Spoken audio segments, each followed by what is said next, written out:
পড়ায় পুরাণ যুগের এক কাহিনী মনে উঠল। কোন এক ব্যক্তি কৃতদাসীকে বাজারে কিনতে গেছে, কিন্তু টাকা ছিল কম।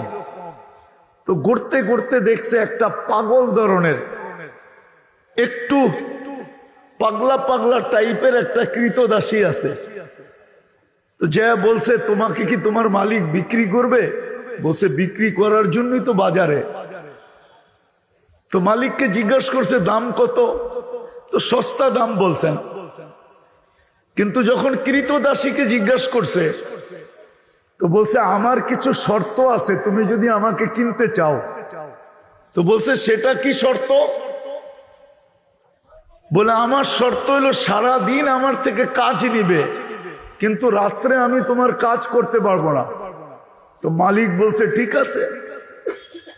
তো সারাদিন কাজ নিতেন, রাত্রে কোনো কাজ নিতেন না। তো মালিকের কৌতূহল জাগছে যে কিনার সময় ও কেন আমাকে বলল যে রাত্রে কোনো কাজ নিতে পারবো না, দেখি ও রাত্রে কি করে। তো মালিক দরজা ফাঁক করে দেখতেছে, সেজদায় পোড়া কাঁদতেছে আর বলতেছে, আল্লাহ তুমি যে আমাকে ভালোবাসো, এই ভালোবাসার কসম দিয়া বলতেছি, তুমি আমাকে মাফ করে দাও। তো মালিক বলতেছে, ওই পাগল, তোকে যে আল্লাহ ভালোবাসে এটা তুই বুঝলি কি করে? তুই এরকম বল যে আল্লাহ আমি যে আপনাকে ভালোবাসি, এটার কসম খায়া বলতেছি আপনি আমাকে মাফ করে দেন।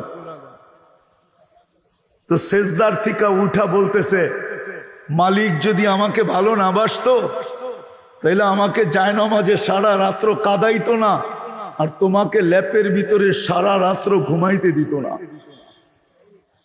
বইলা একটা চিৎকার দিছে, জান চলে গেছে। এই রাতেই কোনো মতে কাফন দাফনের ব্যবস্থার জন্য মালিক ছুটতে ছিল। যখন কাফন দাফন নিয়ে আসছে, তো আয়েশা দেখতেছে সবুজ কাপড়ে কাফন দাফন কমপ্লিট, আর উপরে লেখা আছে, ইন্না আউলিয়া আল্লাহি লা খাউফুন আলাইহিম ওয়ালা হুম ইয়াহজানুন। যে আল্লাহ ওয়ালাদের, যারা আল্লাহর হয়ে যায়। আজকে তো আমরা জীবনের মজা পাই না, আল্লাহর হইতে পারি না বিদায়। আল্লাহর যদি হইতে পারতাম তাহলে জীবনের মজা ভিন্ন ছিল, ওটার একটা স্বাদই ভিন্ন। ওই স্বাদ তো বইলা বুঝানো যাবে না। যেমন যত বড় শিক্ষিতই আসুক, যদি আমি তাকে বলি মিষ্টি বুঝাও, যত বড় প্রফেসর হোক, যত বড় ডক্টরেট হোক, মিষ্টি যেরকম বক্তৃতা দিয়ে বুঝানো যায় না, আল্লাহওয়ালা হওয়ার স্বাদ কোনোদিন বক্তৃতা দিয়ে বুঝানো যায় না। মিষ্টির স্বাদ যেরকম এক চিমটি চিনি মুখের ভিতরে দিতে দেরি, মিষ্টির স্বাদ যেরকম বুঝতে দেরি করে না, ঠিক আল্লাহওয়ালা যারা হয়ে যায়, ওদের যে জীবনের স্বাদ, ওটা ওরা ব্যক্ত করতে পারে না, ওটা বুঝানো যায় না। যা হোক, আমার কথা শুরু এটা ছিল, আমি কথাকে গুছায় নিয়ে আসতেছি। আমাদের কথা শুরুটা ছিল যে মানুষ স্বভাবগতভাবে প্রত্যেক জিনিসকে কোয়ালিটি দেখা পছন্দ করে,